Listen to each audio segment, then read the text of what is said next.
Bonjour à tous, je suis Émilie, la cofondatrice de My Job Lessons et je suis ravie de vous retrouver pour ce webinaire à la découverte de la marine. C'est le 7e épisode, le premier depuis la reprise de la rentrée scolaire. Et aujourd'hui, on aura le plaisir d'accueillir avec nous Maître Guillaume qui va nous parler des forces sous-marines. Mais avant ça, comme le veut la tradition, je vous invite à me dire bonjour dans le chat pour vérifier que ça fonctionne. Salut Clémentine. Hello Esteban, Philippine, Maëlle, Robin, Nina, Aubin, Jérémy, Clémentine, Benjamin, Baptiste. Waouh! J'arrive pas à vous suivre tous, mais je suis ravie de voir que vous êtes là et je vous passe le bonjour à tous. Alors aujourd'hui, on va avoir la chance d'échanger avec Maître Guillaume qui va tout vous dire des forces sous-marines et de son métier. Mais vous savez que ça se passe en deux parties. Dans une première partie, c'est moi qui ai la chance de poser des questions à Guillaume, qui va nous permettre un petit peu de comprendre son parcours, ses missions actuelles. Et après, c'est vous qui allez poser des questions. Du coup, que ce soit pendant la première partie, si vous avez envie de rebondir sur quelque chose que Guillaume dit, ou après, n'hésitez pas à aller dans l'onglet questions et à poser vos questions en me rappelant toujours qui vous êtes pour que je puisse donner un peu de contexte à Guillaume. Donc, n'hésitez pas à nous donner votre prénom, votre âge, à quel endroit vous êtes. D'ailleurs, je profite pour demander, parce que des fois, on a des PMM qui sont avec nous, des fois, on a des lycées. Est-ce qu'on a des classes ou des PMM qui sont ici aussi et qui ont envie de nous écrire? Donc, bonjour à la PMM de Grenoble. Justine, dans quel PMM es-tu? Grenoble aussi? On a la PMM d'Évian, la PMM Saint-Mandrier, génial. La PMM Kiefer, Grenoble pour Justine, vous êtes en force. La PMM de Carpentras, Dunkerque, super, ça fait plaisir de vous voir ici. Est-ce qu'on a des lycées aussi? Lycée professionnel de Commercy, lycée Valence. Bon, c'est génial, ça fait plaisir d'avoir des classes entières parfois qui sont là et qui sont avec nous. Donc, ravi de vous avoir tous avec nous. Donc, j'expliquais, excusez-moi, je me suis un peu coupée en cours de route. Pour poser vos questions, du coup, vous nous donnez votre prénom, votre âge, l'établissement dans lequel vous étudiez. Et n'hésitez pas aussi à nous dire quelle matière vous étudiez, qu'est-ce que vous êtes en train de préparer. Ça me permettra de donner un petit peu de contexte pour que Maître Guillaume puisse vous répondre le mieux possible. Et bonjour à vous tous. Je ne peux pas lire toutes vos écoles, mais ça fait super plaisir. Puis je vois aussi qu'il y a une PMM Soum. Est-ce que c'est la nouvelle PMM sous-marine qui s'est lancée il n'y a pas longtemps? Si c'est le cas, vous êtes les bienvenus et on est super content de vous avoir avec nous. Top. Avant que Maître Guillaume nous rejoigne, peut-être vous rappeler quelques informations. Je ne sais pas si vous le savez, mais les forces sous-marines recherchent 300 jeunes cette année qui vont passer par Mistrance et qui vont rejoindre les forces sous-marines.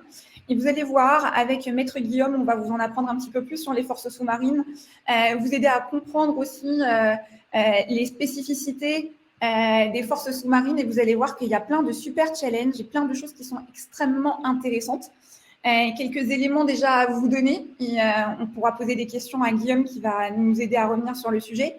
Mais dans les forces sous-marines, on donne des responsabilités très, très jeunes aux marins qui rejoignent. Les perspectives de carrière sont extrêmement bonnes et l'idée, c'est de faire progresser au fur et à mesure. Et puis, on est clairement dans l'hyper-technologie de pointe. C'est le top de ce qui se fait et c'est 100% en plus made in France, avec 3 points qui sont hyper intéressants. Une dimension nucléaire qui est extrêmement intéressante. Le fait aussi d'être dans un navire qui va en profondeur, à plusieurs centaines de mètres de profondeur. Donc, on est dans un environnement qui est extrêmement contraignant. Et en plus, on travaille sur des systèmes de combat qui sont extrêmement pointus avec des missiles nucléaires. Et c'est cette combinaison de ces 3 facteurs-là qui fait que c'est de super challenges. Et il faut être extrêmement bien préparé, bien entraîné. Et c'est quelque chose que la Marine nationale va pouvoir vous offrir pour vous aider à vous développer.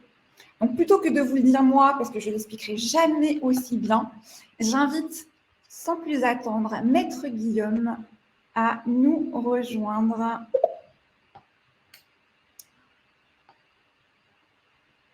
Alors, Guillaume se prépare et devrait arriver dans quelques instants avec moi pour se lancer dans ce nouvel épisode d'À la découverte de la marine et en particulier des forces sous-marines. Alors Guillaume, on ne te voit pas et on n'a pas encore ton son. Génial. Bonjour Émilie, bonjour à tous. Tu vas bien? Oui, très bien, très bien. Alors j'ai un petit écho de vous, Ah, mais ça m'a l'air. Non, c'est bon, ça a l'air d'être passé. Merci d'être avec nous, Guillaume. Ravi de t'avoir avec nous ce soir. Beaucoup de jeunes sont connectés et ont envie d'en apprendre plus sur ton parcours. Mais tu sais qu'il y a une petite règle, ou en tout cas une petite coutume dans ces épisodes, c'est qu'on commence dans un premier temps par la carte d'identité de notre invité. Donc, je t'invite à répondre à quelques questions un petit peu en manière très rapide. Donc, est-ce que tu peux nous donner ton grade, Guillaume? alors je suis maître dans la Marine nationale. Super. Est-ce que tu peux nous donner ton âge? J'ai 30 ans. Peux-tu nous dire d'où tu es originaire, Guillaume? Donc, je suis originaire de Vannes, dans le 56, dans le Morbihan. Actuellement, ça fait 10 ans que je suis dans la marine et 10 ans que je me trouve à Brest, que j'habite à Brest. Super. Ton meilleur souvenir dans la marine, qu'est-ce que c'est? Meilleur souvenir dans la marine, bon, quand j'ai réussi à atteindre mes objectifs en fait que je m'étais donné, c'était d'atteindre les forces sous-marines et mon premier départ en mer. Donc, c'était vraiment une grande satisfaction d'avoir travaillé aussi dur pour avoir réussi à aboutir là où je suis arrivé aujourd'hui. Super, tu vas nous en dire plus juste après. Et ta meilleure expérience en équipage? Meilleure expérience en équipage, donc je dirais ça se situe en fait chaque année, à chaque départ en mer. Donc le fait de tous se retrouver en équipe, d'avoir travaillé pendant tout ce temps ensemble, d'avoir préparé la mission, la patrouille, de travailler ensemble en synergie, tous ensemble, et surtout les retours de mer quand on retrouve notre famille, quand on revoit le soleil, le vent, c'est vraiment des moments uniques. On revoit nos compagnes, on retombe amoureux, c'est vraiment des vraiment exceptionnels dans la vie qu'on ne rencontrera que dans les forces sous-marines. En effet. Et le plus gros challenge auquel tu as dû faire face, ce serait quoi? Plus gros challenge que j'aurais dû faire face, donc en tant que maître de centrale, je dirais, j'ai des reprises de vue, donc c'est-à-dire on approche le sous-marin de la surface, mais sans le faire sortir entièrement, pour avoir une vision à l'extérieur, donc avec des états de mer très très forts. Et donc il y a beaucoup d'adrénaline, c'est assez combatif, ça dépend de l'état de la mer en fait. Donc c'est vraiment des moments où on vit des choses très intenses, que ce soit en équipage, avec le matériel. Le sous-marin est très bien conçu. Et tout ça met une symbiose dans l'ensemble du travail d'équipe qui fait que quand on arrive à l'objectif final, c'est-à-dire de tenir le sous-marin, c'est vraiment une satisfaction personnelle et collective. Et ce sera ma dernière question dans cette partie-là. Est-ce qu'il y a un livre ou un film qui t'a inspiré pour devenir marin? Donc oui, essentiellement les films hollywoodiens, donc on retrouve essentiellement. Et plus récemment, le film Le Chant du Loup avec Omar Sy, Guillaume Canet. Et c'est vraiment des films qui se rapprochent de la réalité, qui représentent bien notre vie à bord et surtout la mission. Super, merci d'avoir joué le jeu de la carte d'identité. Du coup, maintenant, Guillaume, l'idée, c'est d'apprendre un petit peu mieux à te connaître, de savoir en fait qui tu étais avant de rentrer dans la Marine nationale, comment tu as découvert la Marine nationale. Est-ce que tu avais de la famille dans la Marine? Est-ce que c'est arrivé un petit peu plus tard dans le cadre de tes études? Et après, de comprendre un petit peu ton parcours dans la Marine. Donc, si on repart au tout début, qui étais-tu, Guillaume, avant de rentrer dans la Marine? C'était quoi ta situation? En quelle classe tu étais? Qu'est-ce qui t'intéressait? J'avais 16 ans, j'étais en BEP électrotechnique et je cherchais une branche où je pourrais trouver du travail qui me plairait, auquel je serais content d'aller tous les matins au boulot. Et donc j'ai documenté, je cherchais un petit peu et je suis tombé sur un journal donc, qui avait une publication sur les forces sous-marines, l'actualité des forces sous-marines. Je me suis renseigné petit à petit et on m'a conseillé d'ouvrir la porte d'un CIRFA pour me diriger. Donc c'est ce que j'ai fait, on m'a conseillé un bac pro option marine, je me suis dirigé dans cette branche-là, donc pour vraiment finaliser le choix que j'avais et pointer du doigt la chose que je voulais faire. Donc, une fois que j'étais bien décidé, j'étais paré à rentrer dans la Marine nationale avec mon surfeur. Super. Et donc, du coup, comment ça s'est passé, cette arrivée dans la Marine nationale? Déjà, est-ce qu'on peut parler du recrutement et puis après de tes premiers pas dans la Marine? Donc, les surfeurs sont là pour vous accueillir, quand vous rentrez dans les forces sous-marines ou dans la Marine en général. Moi, c'était essentiellement les forces sous-marines que je voulais faire. Donc, on m'a dirigé vers une formation initiale en tant que QMF. Et à l'issue de la formation initiale, qui se passait à Saint-Mandrier, dans le sud de la France, une formation métier qui dure 4 mois, les deux cumulés. Et à l'issue de ces deux cours, donc là, on pouvait vraiment choisir où est-ce qu'on voulait, qu'est-ce qu'on voulait vraiment faire. Donc mon choix s'est porté sur les sous-marins de Brest. Pour Brest ou pour les SNLE qui te donnaient particulièrement envie? Est-ce que tu avais envie de retourner en Bretagne ou est-ce que c'était quoi l'idée? Les deux se complétaient. Donc la mission qui me plaisait beaucoup, la dissuasion, et la région, comme je revenais de Bretagne, et je me rapprochais de ma famille tout en alliant les deux. Donc c'était une opportunité que j'ai eue et j'ai pu remonter à Brest, donc à l'école de navigation sous-marine pour continuer mon cursus de sous-marinier et vraiment de commencer réellement mon cursus et d'apprendre le cœur de métier de sous-marinier. Et du coup, comment ça s'est passé?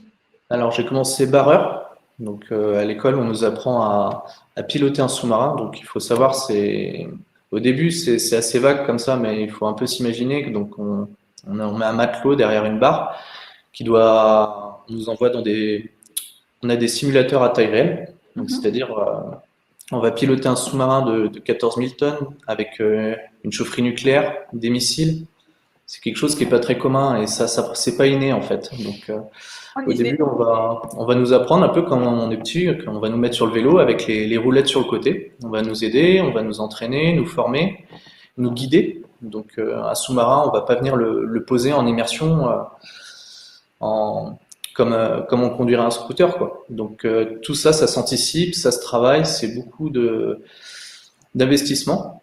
Et petit à petit, donc cette formation de pilote qui a duré 2 mois, et à l'issue, donc j'ai eu ma qualification de barreur.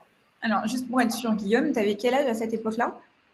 Donc là, je venais de rentrer dans la marine, j'avais 20 ans. Donc pour donner un peu l'ordre d'idée des responsabilités qu'on donne. C'est exactement ce que j'allais dire. Donc tu avais 20 ans, c'était ta première expérience, tu sors de quelques mois de formation. C'est ça. Et on te donne la responsabilité de piloter d'une certaine manière, de conduire le sous-marin. C'est exact. Et c'est toi qui as ça dans tes mains, enfin, les 14 000 tonnes, etc. Voilà. C'est toi qui as ça à portée de main. Oui, c'est ça exactement. Donc sous l'ordre de mon maître de centrale. Et oui, c'est vraiment. Faut essayer de se mettre en condition pour imaginer ça, mais c'est vraiment quelque chose. Waouh, quoi. En effet.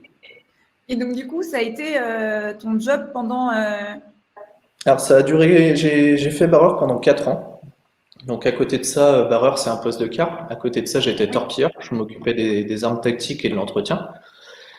Pendant 4 ans que j'ai fait de la barre, à l'issue des 4 ans, j'ai postulé pour un brevet d'aptitude technique en tant que mécanicien, BAT. Un BAT. Oui.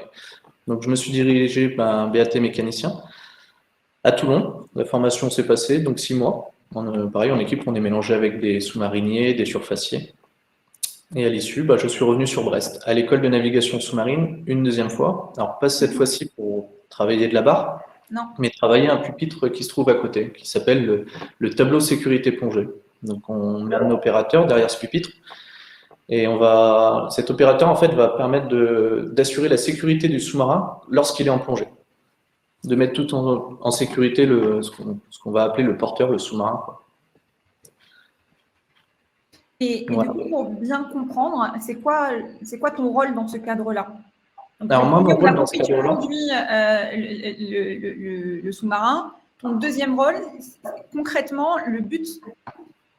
Alors c'est de dérouler des procédures en fait. Donc on va piloter le sous-marin dans des versions normales. On va s'entraîner pour des versions incidentelles ou accidentelles dans les pires situations. Comme on dit, entraînement difficile, guerre facile. Donc en fait, les tout cumulés fait qu'on peut piloter le sous-marin dans n'importe quelle condition. le fait qu'on s'entraîne aussi difficile nous permet de connaître notre travail à nous, le travail de notre ami qui travaille à côté, pour vraiment avoir des contrôles, on va dire, croisés pour assurer nos actions. Ok. Et suite à ce job-là que tu as gardé pendant combien de temps? 2 ans. 2 ans de BAT mécanicien. Donc, dans les forces sous-marines, on progresse plutôt rapidement, ce qui Ouais. est fort agréable. Donc, soit en grade, en responsabilité, on nous donne vraiment une occasion, une opportunité d'avancer et d'évoluer rapidement. Donc, à l'issue, je me suis dirigé vers le brevet supérieur adapté de maître de centrale, donc qui se passait à Toulon. Donc, la partie théorique se passait à Toulon. En général, pour approfondir notre métier de mécanicien et de dirigeant. Et enfin, un dernier retour à Brest, encore à l'école de navigation sous-marine, pour cette fois-ci, en fait, s'occuper du barreur et du tableau sécurité plongée que ces deux opérateurs tiennent, en tant que contrôleur de procédure sous les ordres du chef de quart. Donc nous, on est là pour guider le chef de quart, appliquer ses ordres et qui redescendent par gravité pour que le sous-marin puisse être conduit dans les bonnes conditions. Et ça, c'est ton rôle actuel de Oui. chef de centrale, en fait, où tu vas manager, on va dire, être responsable de 2 personnes qui sont les postes que tu faisais, en fait, avant. Oui, c'est ça. C'est ça. Et donc là, du coup, tu as, à 30 ans, tu nous disais tout à l'heure, la responsabilité d'une équipe, 2 personnes. Et on m'a, d'après mes petites recherches, le poste que tu as aujourd'hui, si c'était dans le civil, ce serait quelqu'un qui serait beaucoup plus, qui aurait beaucoup plus d'expérience professionnelle que toi. Et en fait, en gros, dans la Marine nationale, à 30 ans, tu as les responsabilités que dans le civil, on aurait beaucoup plus tard. Et peut-être avec des diplômes qui seraient des diplômes aussi d'école d'ingénieur ou ce genre de choses. Exactement. Donc, la marine nous donne l'opportunité vraiment d'accéder à des postes à responsabilité, à haute technicité. Et c'est vraiment des opportunités qu'il faut savoir saisir. Donc, avec du travail, tout le monde peut y arriver. Et c'est vraiment des opportunités super, quoi. L'adrénaline, les sensations qu'on ressent quand on va passer toute cette période à s'entraîner jusqu'au départ et jusqu'au retour, on va vivre régulièrement ces moments-là, quoi. Donc, on a différents types de journées. Hein. On a des périodes à terre, des périodes d'entretien et des périodes en mer, quoi. On part pas comme ça s'improvise pas de partir en mer. Donc toutes ces périodes en fait d'entraînement, on va commencer par une période d'entraînement qui dure 5 semaines, 5 à 6 semaines. Donc on va s'entraîner en équipe, on va surtout aller nous les mettre de centrale dans la formation des jeunes et continuer à entretenir notre savoir-faire. Donc pour travailler sur les simulateurs, dans la connaissance générale des locaux, du sous-marin. Et ensuite, à la fin de cet entraînement, on va récupérer le sous-marin. Donc il y a 2 équipages par sous-marin. On va récupérer le sous-marin et on va l'envoyer en entretien. Donc en entretien avec une petite période d'essai en mer entre les deux, voir comment le sous-marin est revenu de patrouille en bonnes conditions ou pas. Une période d'entretien qui va durer entre 2 mois, 2 mois et demi en moyenne. Et enfin, une fois la période d'entretien terminée, c'est un petit peu la gratification, quoi. On part de Brest, on prend le bateau, on va à l'île Longue. C'est des journées qui sont assez intenses. On va toucher, on va mettre la main dans le cambouis, clairement, hein, et sur les installations. Donc là, c'est en dehors d'une partie, ça n'a rien à voir avec le pilotage qu'on va faire, on va s'occuper de nos installations à nous, les maîtres de centrale. Donc, D'accord. Les armes tactiques, les capacités sous pression, les maîtres de centrale qui s'occupent aussi de la gestion de l'atmosphère à bord. Donc une fois l'entretien terminé, on va partir en mer pour un entraînement opérationnel, donc avec des bâtiments de la Marine nationale, pour entraîner l'équipage à travailler ensemble et pour créer cette synergie de sous-mariniers en fait. Et de ce que je comprends, Guillaume, et là je vais rentrer un peu dans les clichés parce que quand on ne connaît pas bien, on s'imagine des choses qui ne sont pas forcément la réalité, mais c'est vrai que quand on s'imagine un sous-marinier, on a l'impression qu'il est dans son sous-marin et dans la mer tout le temps. En fait, la période en mer, elle est hyper réduite sur l'année. Oui, elle est assez réduite. Donc dans l'ensemble, je dirais, il y a une centaine de jours dans l'année où on va se retrouver en mer. Donc 3 mois à peu près. Ouais, voilà. Donc, entre les périodes d'essai, après l'entretien pour les périodes opérationnelles, et enfin, un petit retour à quai pour permettre à l'équipage de souffler, dire au revoir à sa famille, pour la mission qui va durer en moyenne, ça varie entre 60 et 80 jours. Donc en fait, c'est entre 2 mois et presque 3 mois en mer réellement. Le Voilà. reste du temps, tu es quand même plutôt à terre, entre des Oui, moments où il y a aussi de l'entraînement, etc., etc. Mais du coup, finalement, vous êtes finalement même moins en mer que des marins de force de surface, etc. c'est ça, oui. On a la chance d'avoir deux équipages, donc de faire tourner des équipages et que on soit pas tout le temps sollicité. Et cette façon de, on va dire, de s'aérer, en fait, d'avoir deux équipages, nous permet de reprendre des cycles en bonne santé et d'être paré à attaquer les nouveaux défis en fait qui s'offrent à nous. Donc, On évolue tout le temps dans les forces sous-marines. si je continue dans mes clichés, un sous-marinier, c'est pas quelqu'un de solitaire qui a pas de famille et qui est tout le temps sous la mer. Et il y a une période très forte et vous pouvez quand même avoir une vie de famille et des liens avec des amis, des personnes autour de vous. Ah oui. Vous n'êtes pas sous l'eau tout le temps. Non, non, pas du tout. Non, on a une bonne. Moi, j'ai une très très bonne vie de famille. J'ai une femme et une petite fille. Je, on arrive vraiment à faire la part des choses. C'est très important. Donc moi, comme j'ai avec ma compagne, comme ça reste un volontariat, les forces sous-marines, si j'ai pas son aval, son accord, je verrai si il n'y a pas possibilité de faire autrement. Donc c'est important que moi, quand je pars en mer, ma situation familiale à la maison, mes amis, les gens savent ce que je fais et qu'ils soient pas inquiets, quoi. Donc on part Tu en as, toute sécurité, on s'entraîne pour ça. tu as dit un mot hyper important, c'est que vous choisissez, vous êtes des volontaires, vous avez le choix, donc personne n'est obligé de devenir sous-marinier, c'est quelque chose que tu as choisi.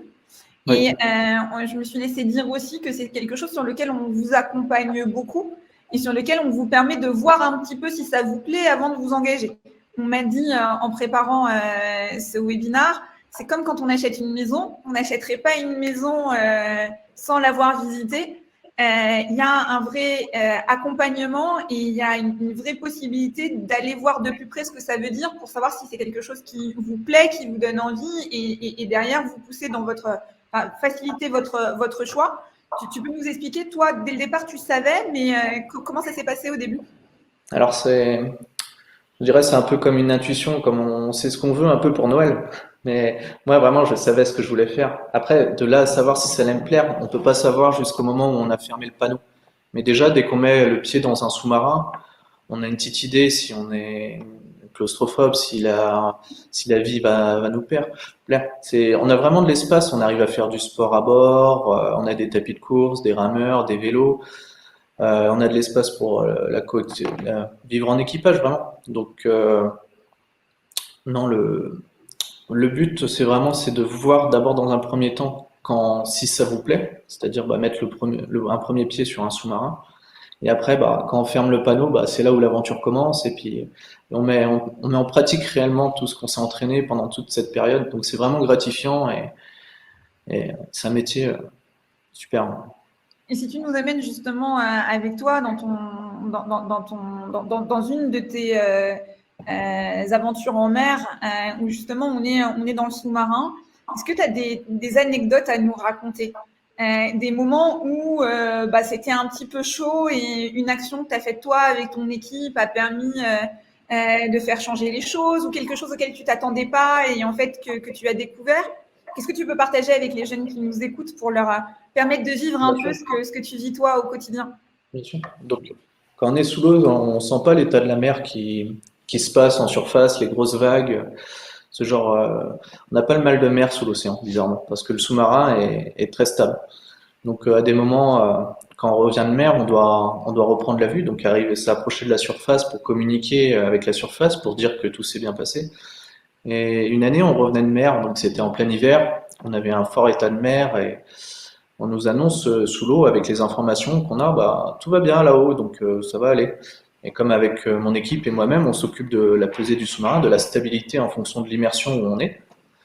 On s'est dit bon bah on a pris nos paramètres, on a modifié ce qu'il fallait modifier pour que le sous-marin soit stable, arrivé là-haut. Donc arrive le moment où on remonte à l'immersion périscopique et l'état de la mer annoncé n'était pas du tout celui qui était. Donc là on a travaillé avec mon barreur et moi-même moi j'étais dans le rôle de le conseiller comme j'avais déjà fait de la barre pendant 4 ans avant. C'était un jeune barreur, c'était sa première patrouille. Donc le fait de manipuler, en fait, c'est comme un manche d'avion. Hein. On pilote dans un axe vertical et horizontal en 3D, en 3 dimensions. Et donc le barreur, en fait, se battait contre les vagues qui l'aspiraient à la surface. Et moi, mon rôle, c'était vraiment de le guider, de le conseiller. Donc on a réussi à travailler tout ça et à stabiliser le sous-marin. Et à l'issue de cette reprise de vue, on est redescendu en immersion pour terminer nos essais en mer avant de rentrer à quai. Et donc la gratification, on a eu notre commandant en quittant le central qui a félicité le barreur, donc qui félicite l'équipe. Et c'est vraiment quelque chose, on dirait pas, mais l'adrénaline dans ces moments-là, en fait, on s'attend pas forcément à ça. Et quand on y est, bah, vu qu'on est entraîné c'est là où tout notre travail ressort et est mis en pratique réellement. Donc c'est super. Top, ça donne envie en tout cas. Est-ce que il y a quelque chose qui, toi, t'a surpris, auquel tu t'attendais pas, ou quelque chose que je sais pas, un cliché que tu pouvais avoir toi aussi, ne connaissant pas en tant que jeune qui intégrait le milieu des forces sous-marines? Alors j'avais peur au début, après avoir parlé avec des sous-mariniers, on m'a quand même rassuré, mais ma première crainte c'est que ces périodes en mer soient longues, alors que pas du tout, c'est pas du tout l'image que l'on peut se faire. On est rythmé par le quart, donc des quarts qui démarrent de 0 à 4, 4 à 8, 8-12, 12-15, 15-18, 18-20 et 20-24. En dehors de ces quarts, quand on va passer au central, on va pas passer toute notre vie au central. On a une activité, on a une cafétéria où on va manger en équipage. Donc les OM, équipage et OMS, on va manger ensemble. On a nos parties, on a nos installations, on va beaucoup s'occuper. On a le sport, on a la partie détente où on va pouvoir regarder des films, se poser, discuter, jouer aux jeux de cartes. Et tous les jours, en fait, sont un petit peu rythmés donc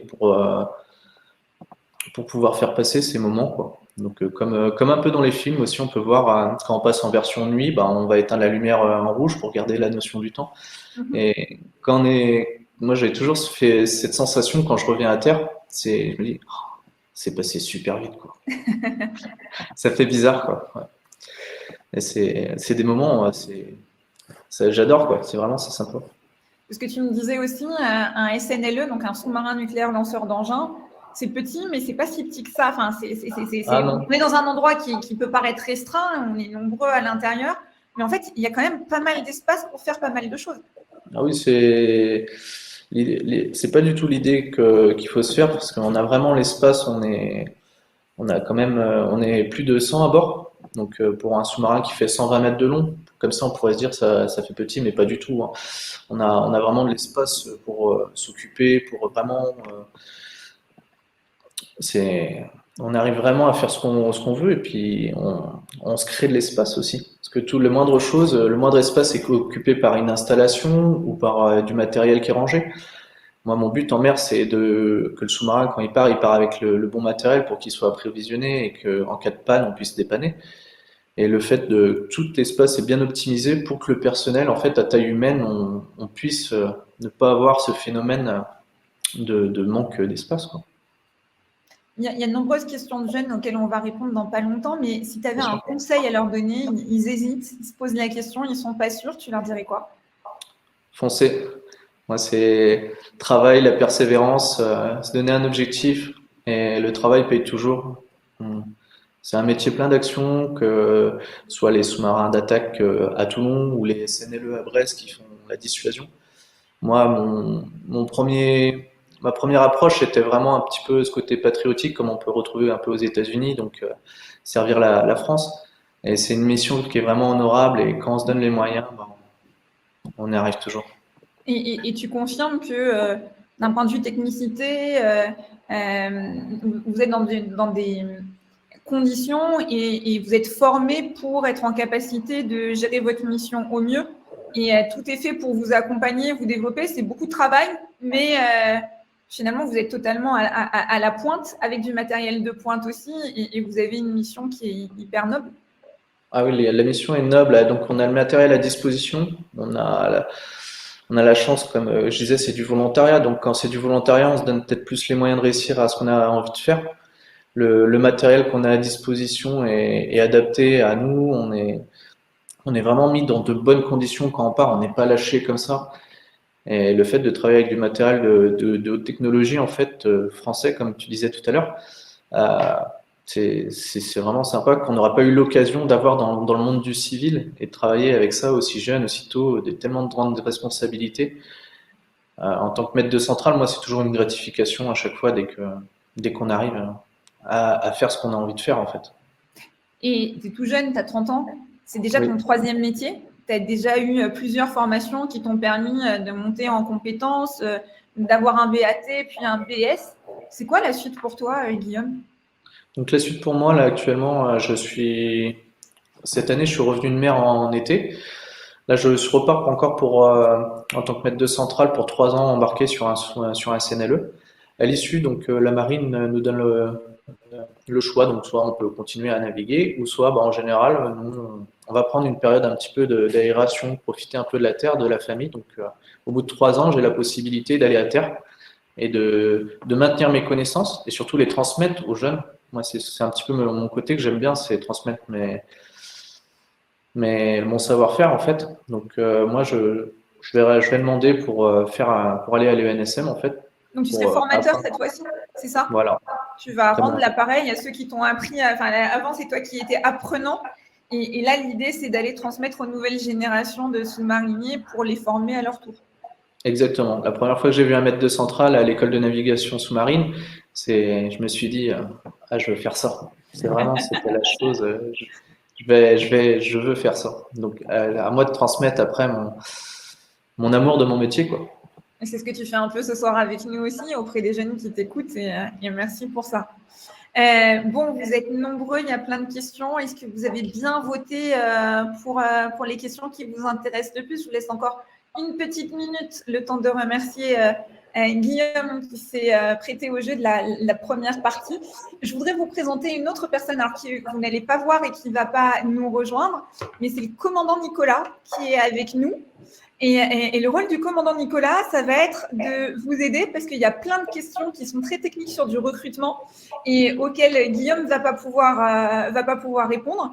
Donc, voilà, le commandant Nicolas va y répondre.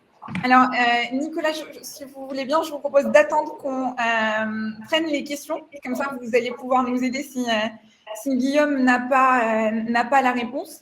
Et donc, du coup, je vais commencer par la première question, donc celle qui a été la plus votée. C'est celle de Colomba, qui a 17 ans et qui est au lycée Laetitia Bonaparte à Ajaccio, qui te demande, Guillaume, as-tu reçu un conseil qui t'a particulièrement accompagné dans le développement de ta carrière dans la marine? Et si oui, lequel? Un conseil? Ouais. Se donner des objectifs, vraiment. C'est ça qui fait avancer, que ce soit dans la marine ou la vie de tous les jours. Après, conseil, c'est toujours de viser quelque chose et pour pas être déçu et au final viser toujours plus haut pour pas être déçu en fait. Et, si tu te donnes les moyens, c'est comment qui s'appelle déjà? Elle s'appelle Colomba. Colomba, si tu te donnes les moyens, tu y arriveras. Il faut se donner. Il faut être sûr d'être convaincu de ce qu'on fait et sache que tu y arriveras. Donc, crois en toi, Colomba, et donne-toi les moyens d'y arriver et ça marchera. Merci pour cette note positive, Guillaume. La deuxième question, c'est Mélène, qui a 16 ans, qui est en première spécialité maths physique et SVT à Évry, qui est actuellement dans la PMM Kiefer, à qui on dit bonjour.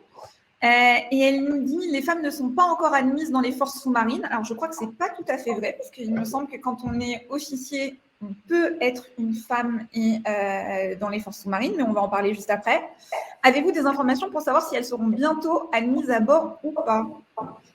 Guillaume. Alors, Mélène, actuellement, il y a bel et bien des femmes dans les forces sous-marines, je te confirme, parce que mon chef direct est une femme, une capitaine de corvette. Donc, les femmes actuellement dans les forces sous-marines sont officiers et elles sont bienvenues.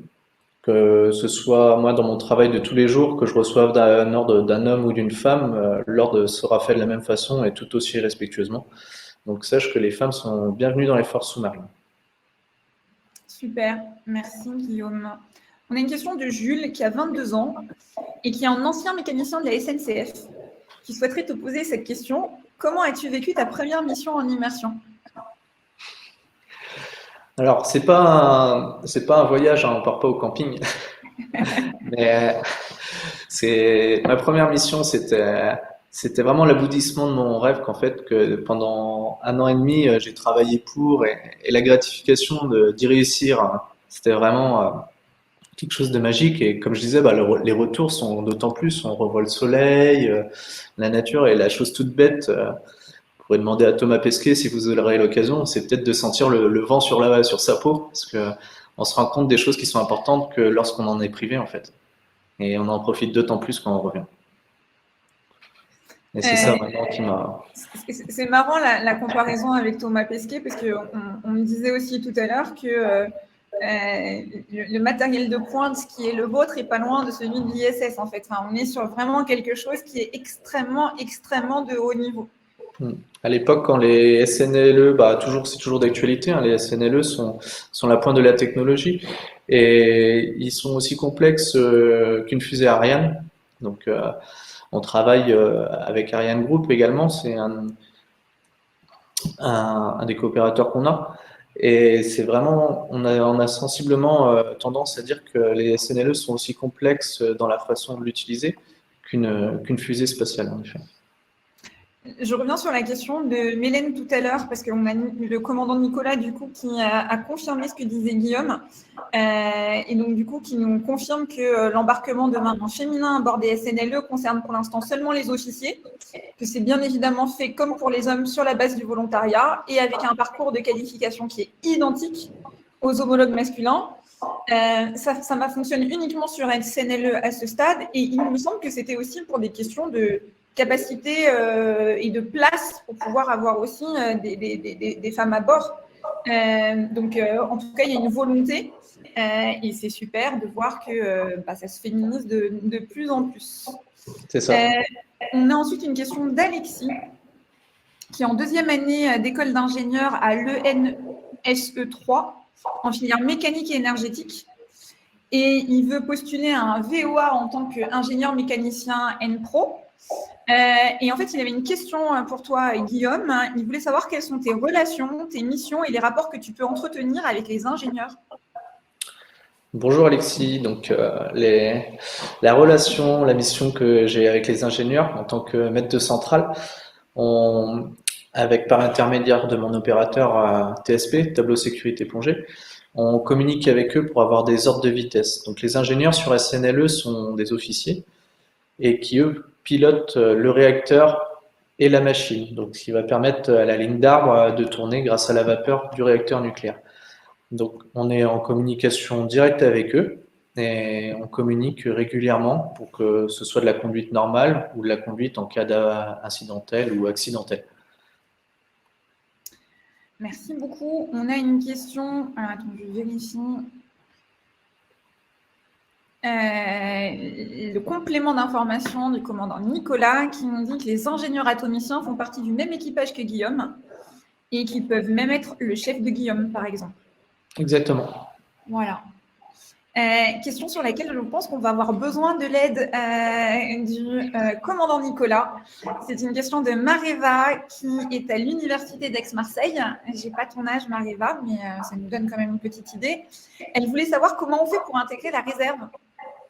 Est-ce que je peux vous mettre sur cette... super. Pour intégrer la réserve, il faut se rendre dans un CIRFA qui te renseignera sur les conditions et les modalités, chère Mariva. Donc, merci pour ces informations. Et pour être candidat à la réserve opérationnelle, il y a certaines conditions en termes d'âge, d'aptitude physique, de nationalité, etc. Donc, le mieux, en effet, c'est de se rendre dans un CIRFA pour avoir des informations complémentaires. Je reprends Il est question pour toi, Guillaume. Yasmine, qui est en école de commerce à l'IESEG et qui voulait savoir si tu as un entraînement sportif particulier qui est lié à ton statut de militaire. Comment ça marche? On pose souvent cette question, le sport et les armées. Comment ça fonctionne dans ton cas à toi? Donc, on est obligé d'être dans une condition physique, on va dire, importante. Donc, de l'entretien surtout, pour pas avoir de masse graisseuse trop importante, pour que ce soit tout simplement en version quand on doit se déplacer à bord, les choses, parce qu'il faut savoir qu'on n'a pas d'ascenseur hein, pour descendre dans un sous-marin, ça se fait à la force des bras et les jambes, c'est par des échappées, des échelles, que ce soit pour l'entretien. Donc non, on nous surveille beaucoup au niveau du poids, pas que au niveau du poids, dans une santé générale, on est maintenu au niveau de chevaux de course, hein, clairement. Euh, Après, il y a quand même des marges sur l'indice de masse corporelle qu'il faut pas dépasser, quoi. Alors, on a un complément d'information du commandant Nicolas qui nous dit que le statut de militaire nécessite d'avoir un certain niveau en sport, qui reste cependant accessible avec un minimum d'entraînement. Le but n'est pas de faire de nous des athlètes, mais des gens aptes aux missions qui nous sont confiées. Voilà. Donc, ce qui en ressort en général, c'est qu'en effet, c'est possible pour tous à partir du moment où on s'entraîne un peu et où on a encore une fois la volonté, on revient Oui, sur ce même sujet. on n'est pas obligé d'avoir des abdos ou juste une taille correcte. Alexandre, qui a 23 ans et qui ne nous a pas dit quelles étaient ses études, mais qui en demande un petit peu plus sur le test des oreilles pour pouvoir intégrer un sous-marin. Est-ce qu'on ressent des effets de pression dans un sous-marin? Alors non, pas du tout. On a la même atmosphère dans un sous-marin qu'à l'extérieur. On n'est pas dans des caissons hyperbares, on n'est pas soumis à la pression d'immersion directement comme un plongeur, en fait. Donc on respire l'atmosphère la même qu'on a à l'extérieur. C'est pour ça qu'on a des patrons qui s'occupent de ça, de la gestion de l'atmosphère. Au niveau des oreilles, aucune particularité, donc on va faire des essais quand même. On a des médecins qui vont venir regarder à l'intérieur comment se comportent nos tympans en faisant intermédical le Valsalva, c'est-à-dire boucher son nez et souffler avec sa bouche pour voir si les tympans travaillent bien. Et non, pas de particularité au niveau des oreilles. Ok, merci Classique. Guillaume. Je vois que Nicolas est en train de taper. Et il nous dit que les oreilles peuvent de temps en temps être mises à l'épreuve lors d'essais de dépression. Oui, oui, oui. Donc en fait, on va faire des essais de dépression quand le sous-marin est en période d'entretien. Donc c'est pour savoir si le sous-marin est étanche. Donc ce qu'on appelle étanche, c'est qu'on n'ait pas d'entrée d'eau intempestive dans le sous-marin qu'on ne voudrait pas. Donc pour ça, on va faire des essais de dépression à 100 millibars. Donc on va venir descendre la pression du bord pour simuler comme si on avait un autre élément à l'extérieur de la coque, comme de l'eau par exemple. Et par ce phénomène, en fait, une fois que la pression est descendue, donc là, on va faire le va-ça-va, comme je disais, équilibrer les oreilles.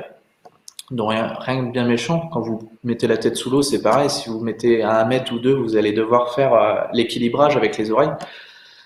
Et si la dépression tenue dans le sous-marin, donc a tendance à revenir à la hausse, à celle qu'elle était à l'initiale, ça veut dire qu'on a un problème d'étanchéité et on va travailler, voir d'où ça peut provenir. Le but étant de garder. Pour terminer la phrase du commandant Nicolas, ou lorsque l'on équilibre le sous-marin avec l'extérieur. Donc, voilà. Les deux moments. Donc, ce n'est pas des grosses dépressions ni des grosses surpressions, ça reste. Elles sont travaillées, ces paramètres. Alors, on a une question de Robin, qui est en BTS traitement matériaux en partenariat avec la Marine nationale à Saint-Mandrier, qui souhaite devenir atomicien ou méca arme en sous-marin. Est-ce que Mestrance est le bon parcours? Moi, j'ai l'impression que oui, mais vous allez être meilleur que moi pour lui répondre. Alors oui, Robin, Mestrance, c'est une très bonne école. Tu auras l'opportunité de commencer, comme tous les mestranciers dans les forces sous-marines, à des postes clés d'importance. Et petit à petit, en fait, donc, avec ton choix de décision, les atomiciens, donc les Mestrance proposent des des filières accélérées pour arriver atomicien très rapidement. Donc, tant qu'on est jeune, tant qu'on a l'envie, c'est vraiment ces moments-là qu'il faut savoir saisir, ces opportunités-là dans la marine que tu pourrais faire éventuellement. C'est une forte possibilité si tu te donnes les moyens. Et Robin, le commandant Nicolas t'invite à bien indiquer en école ton intérêt pour les forces sous-marines. Voilà. Question de Clémence, qui a 16 ans et qui est au lycée Les Eucalyptus à Nice. Sa question, quelles sont les différences quant aux missions entre un mécanicien civil dans le naval et un mécanicien de la marine, s'il y en a? Alors Clémence, donc mécanicien dans le civil, on va t'apprendre à l'école tous les cas de figure que tu peux avoir. Donc que ce soit des pannes classiques, des pannes un peu plus compliquées.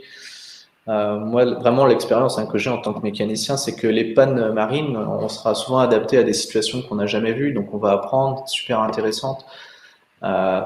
C'est jamais du quotidien en fait. On a toujours, ça arrive, les pannes bien sûr, et on a le matériel pour le changer, pour le remplacer, et même donc les sous-marins sont prévus pour vivre aussi des fois avec des pannes, donc de la redondance, du matériel en double. Et donc, tu auras toujours affaire à des situations différentes dans la marine, que ce soit dans les forces sous-marines ou marine générale. C'est pas des pannes que tu rencontreras dans le monde du civil. Question de Nicolas, qui ne nous a pas donné trop d'informations sur lui et qui nous dit pourquoi est-ce que tu as choisi, Guillaume, les sous-marins et pas les navires de surface? Qu'est-ce qui t'a motivé à rejoindre les forces sous-marines? Ce métier quand je suis rentré, on n'en parlait pas beaucoup. Donc c'était un mystère. Donc moi, tout ce qui est mystérieux, j'aime bien creuser pour approfondir, savoir ce que c'est. Et quand j'ai réellement su ce que c'était comme métier, qui m'a poussé à faire le pas, c'était que dans mon entourage, dans mes connaissances, je connaissais personne qui faisait ce métier-là. Donc le fait d'avoir fait un métier exceptionnel, plein d'adrénaline, m'a donné envie vraiment de passer le pas et me dire bah tiens, pourquoi pas moi quoi. Et voilà quoi, 10 ans après, je me retrouve ici à vivre en fait, à vivre mon rêve quoi, clairement. On va faire un petit coucou à la PMM Grenoble, puisqu'on va prendre la question de Marc Olivier, qui du coup est dans cette PMM, qui est en terminale générale en spécialité de maths physique. Il te demande s'il y a des différences entre les SNLE et les SNA en termes de temps annuel à la mer et en termes de régions du monde dans lesquelles vous intervenez. D'accord. Donc, les régions du monde, je ne pourrais pas en parler malheureusement. Après, dans les temps à la mer sont globalement les mêmes, voire peut-être un petit peu plus longues pour les SNA, mais avec des escales. Donc l'avantage de pouvoir sortir du sous-marin, de prendre l'air, voir d'autres pays. Les SNLE, on ferme le panneau, c'est Brest, on réouvre le panneau, c'est Brest. Et il fait très beau à Brest. Après les missions, donc les sous-marins vont faire beaucoup de missions donc, de recherche, d'espionnage, de collecte d'informations. Donc vont naviguer dans différentes mers, aller voir différents pays, faire beaucoup d'escales à l'étranger. SNLE, donc on va faire beaucoup de mers également. Beaucoup de mers, comme je vous expliquais tout à l'heure, c'est pas rien de super. Non. Et après, nous, la mission de la dissuasion, donc je te laisse aller gentiment, aller te renseigner. Donc, la mission de la dissuasion, à quoi elle consiste? On a une question de Benjamin qui, lui, a 18 ans et est dans la PMM de Carpentras. Bonjour à tous. Sa question, c'est est-ce qu'il y a des BTS de la Marine nationale qui préparent à la spécialité Méca-Élec? Je pense que Guillaume, tu ne vas peut-être pas pouvoir répondre. Est-ce que le commandant Nicolas a plus d'informations? Alors, il est en train d'écrire. Pendant qu'il écrit, je reprends peut-être la réponse à la question d'avant sur la durée de période à la mer. Le commandant Nicolas nous dit que la durée est par nature variable, parfois imprévisible, que ça dépend du type de sous-marin et de la mission.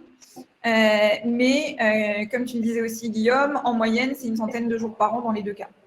Et Ouais. pour la question posée donc, sur les BTS, la Marine nationale propose en partenariat avec 2 lycées à Toulon et à Brest de suivre un cursus BTS qui offre un accès privilégié au recrutement sous-officier par l'école de Mestrance, tout en attribuant un diplôme de l'éducation nationale. Et il y a un article dans Col Bleu qui t'est donné si tu veux plus d'informations. Donc, tu retrouveras ces réponses dans le chat, Benjamin, pour t'aider à trouver des informations sur ta question.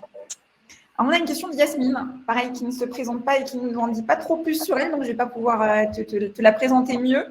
Mais elle a une question intéressante. C'est quoi ton meilleur souvenir dans ta carrière? Meilleur souvenir dans ma carrière. Donc, ouais, il y en a quand même pas mal. Après, comme je disais tout à l'heure, ça restera le même toujours pour moi, hein, quoi qu'il arrive. C'est, c'est quand même mes retours de mer quand je retrouve ma famille et ces moments qui sont tellement intenses et si forts. Mais des meilleurs souvenirs dans ma carrière, j'en ai beaucoup en équipage partagé avec la famille des sous-marins et qui me suivront toute ma vie, c'est une certitude. Des souvenirs, on se les crée, on se les approprie.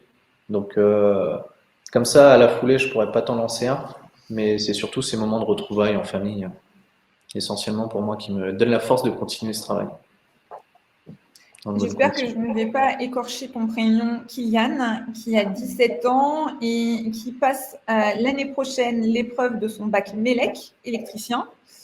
Et il demande s'il est possible de devenir mécanicien électrotechnicien en QMF 4 sur sous-marin avec un bac. Alors, je laisserai le commandant Nicolas répondre. C'est ce que vous allez dire. Commandant Nicolas, on a besoin de votre aide pour répondre. Alors, la réponse du commandant Nicolas, il est possible de devenir mécanicien ou électrotechnicien. La voie d'entrée par Mestrance en spécialité mécane ou élect, ou bien matelot machine. Donc là, on est QMF MOMAC avec un bac. MOMAC, pardon, avec un bac. Les forces sous-marines recrutent à partir de la 3e, un niveau bac étant tout de même conseillé. Pas besoin d'être Thomas Pesquet pour venir aux forces sous-marines. Alors, Kylian, Alors que c'est ça. France va recruter plutôt avec un niveau. Alors, Mestrance recrute plutôt niveau bac plus 3. Non, ne recrute plus. Enfin, j'ai un doute. Alors, Kylian, moi, quand j'ai commencé, donc j'étais QMF Momash, comme expliquait Émilie. Momash, c'est-à-dire en fait, tu as possibilité en fait de faire 3 métiers dans la marine. Donc soit électricien, mécanicien ou mécanicien d'armes. Et tu dirigeras ton choix. Donc dans les années, tu auras le temps pour travailler tout ça. Ton choix ça mènera au BAT, là où vraiment tu viseras ta spécialité que tu voudras faire. Contrairement à un mestrancier qui rentre déjà avec une spécialité dans les mains, avec les diplômes qu'il a eu obtenus dans le civil. Top. Merci à vous deux. Et je crois que ça va être la dernière question parce que le temps passe. Merci Guillaume, on ne s'en est pas rendu compte, c'était hyper intéressant. C'est Oscar qui a 17 ans et qui est dans la PMM SOUM à Brest. Donc on est d'accord, la PMM SOUM, c'est la nouvelle PMM qui vient d'être lancée sur les sous-marins. Oui, c'est ça, oui. Ok. Il nous demande si la spécialité OPS SOUM, DSM, qui est plus spécifique aux sous-marins, a une reconnaissance particulière dans le civil. Alors là, pareil, je ne sais pas si tu peux répondre, Guillaume, ou si c'est plutôt… Donc, c'est pas mon cœur de métier, mais je sais que les reconversions, en tout cas, se font très bien. Donc, je laisserai le commandant Nicolas mettre un appoint à la réponse. Mais de mes collègues de la marine qui décident de faire une carrière courte, en reconversion, dans le monde du civil, il n'a pas du tout de complications, que ce soit DSM ou de ce qu'on peut dire. Comme c'est un métier qui est vraiment spécifique aux forces sous-marines, il n'y a pas de problème pour la reconversion derrière. Tu trouveras du travail très facilement. Et le commandant Nicolas confirme, de manière générale, les sous-mariniers se reconvertissent plutôt très bien. Donc ça, c'était pour ce qui va être… Allez, peut-être qu'on peut prendre une dernière question. Mais ça répond un petit peu aussi à la question de Mourad, qui posait un peu la même question, qui était en fac à Cergy.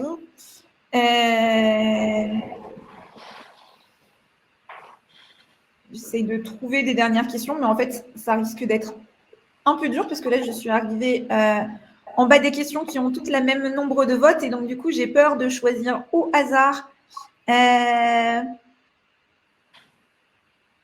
Allez, dernière question de Franck, 16 ans, à la PMM de Nancy. Est-ce que le métier de sous-marinier pour les officiers mariniers est accessible?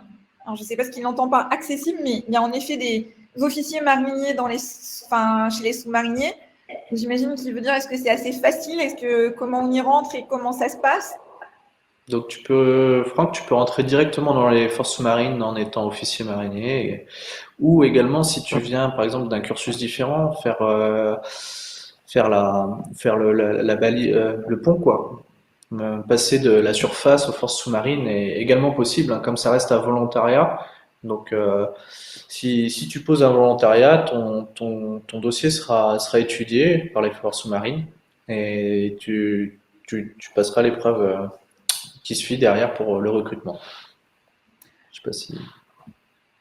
Merci en tout cas à vous tous qui avez posé plein de questions et je m'excuse pour ceux dont je n'ai pas pu prendre l'ensemble des questions. J'ai une bonne nouvelle pour vous, c'est que sur Major Glaciers, on a plusieurs centaines de marins et on a aussi des sous-mariniers. Donc, toutes les questions que vous n'avez pas eu la chance de pouvoir poser à Maître Guillaume ce soir, vous pouvez aller les leur poser à eux. Donc, n'hésitez pas.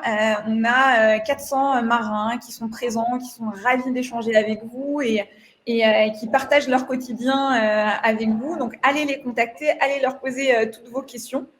Guillaume, moi, je voulais te remercier sincèrement pour le temps que tu as passé avec nous, pour avoir répondu aux questions des jeunes, pour nous avoir montré ton parcours qui est incroyable et qui donne vraiment envie. On se rend compte grâce à toi que dans les forces sous-marines, on peut vraiment avoir énormément de responsabilités, changer de métier, se développer. Et puis en plus, on n'est pas, enfin moi, si je dois retenir certaines choses, c'est qu'on n'est pas si longtemps que ça finalement en mission. Et que donc du coup, on peut aussi avoir une vie de famille, apprendre et continuer en fait là ton prochain job à la fin de tes 3 ans encore qu'il te reste, ce sera potentiellement d'aller rencontrer des plus jeunes et de les former comme tu as eu la chance d'être formé toi. Donc ça montre vraiment un petit peu toutes les opportunités. On a beaucoup parlé quand même de Thomas Pesquet, de l'espace, de l'ISS, des Ariane. Donc ça nous montre aussi le niveau de technicité et de pointe des équipements qui sont les vôtres et qui sont votre bureau au quotidien, hein, parce que c'est dans cet espace-là que vous travaillez. Donc c'est assez incroyable. Et je vous donne rendez-vous en février pour le 8e épisode d'À la découverte de la marine, pour aller découvrir encore d'autres métiers fantastiques de la marine nationale. On essaye de vous donner différentes personnes, différents métiers et différentes forces aussi pour pouvoir vous montrer un petit peu toute la richesse et la diversité des métiers de la marine nationale. Je vais te laisser le mot de la fin. Je voulais aussi qu'on prenne une petite seconde pour remercier le commandant Nicolas qui s'est prêté au jeu de répondre aux questions et de répondre aux interrogations des jeunes sur comment on rentre dans la marine. Je te confirme, Alexis, qu'il existe des rediffusions des anciens épisodes et que tu peux aller sur notre chaîne YouTube, donc sur la chaîne YouTube de Major Glaciers, pour les retrouver, que le replay de cet épisode avec Guillaume sera aussi disponible demain et que donc du coup n'hésite pas à le partager autour de toi. Et Guillaume, je vais te laisser le mot de la fin, un petit message à destination des jeunes qui se posent la question et qui ont envie de suivre ton chemin. Bon, si j'ai un conseil à vous donner à tous, je dirais en 2 mots, c'est une carrière courte avec plein de vies, plusieurs vies. Super, voilà. Merci pour ça. Merci commandant Nicolas. Merci à tous. Et puis rendez-vous en février pour le 8e épisode. N'hésitez pas à aller voir les anciens et n'hésitez pas à aller parler avec tous les marins qui prennent de leur temps pour vous permettre de voir de l'intérieur la marine nationale. Je vous dis à très vite. Merci Émilie. Au revoir. Au revoir. Merci Guillaume.